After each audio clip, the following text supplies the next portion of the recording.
Hello. তো চলো আজ আমি তোমাদের সাথে একটা weight loss breakfast recipe share করে নেব।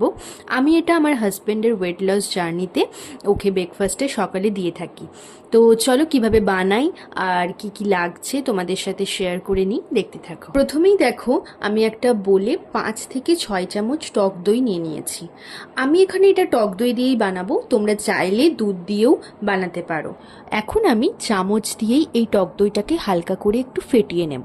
তারপর দেখো, আমি এখানে 4 চামচ ওটস অ্যাড করে দিয়েছি। তো ওটস অ্যাড করার পর এটা আমি দইয়ের সাথে ওটসটা একটু মিক্স করে নেব। তারপর দেখো, এখানে আমি 3 থেকে 4 চামচ মুসলি দিয়েছি। এটা আমি স্যাফোলার মুসলিটাই ইউজ করেছি, তোমরা চাইলে অন্য যে কোনো মুসলি ইউজ করতে পারো। এবার দেখো, আমি এখানে কিছু ফ্রুটস অ্যাড করব। তো আমার কাছে আজ এই ফ্রুটসগুলোই ছিল, তাই এগুলো আমি এখানে অ্যাড করেছি। তো তোমরা তোমাদের পছন্দ মতো যে কোনো ফ্রুটস দিতেই পারো।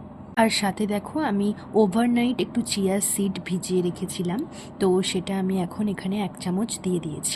আর সব শেষে আমি 1 চামচ মধু অ্যাড করে দিয়েছি। তবে হ্যাঁ, আমি এখানে কোনো ড্রাই ফ্রুটস অ্যাড করিনি, কারণ আমি যে মুসলিটা ইউজ করেছি তাতে অনেক রকম ড্রাই ফ্রুটস আর সিডস দেওয়া থাকে। তাই তোমরা চাইলে তোমাদের পছন্দ মতো যে কোনো ড্রাই ফ্রুটস দিতেই পারো। আমার এই healthy and tasty weight loss breakfast রেসিপিটা তোমাদের কেমন লাগলো আমাকে অবশ্যই জানিও। টাটা।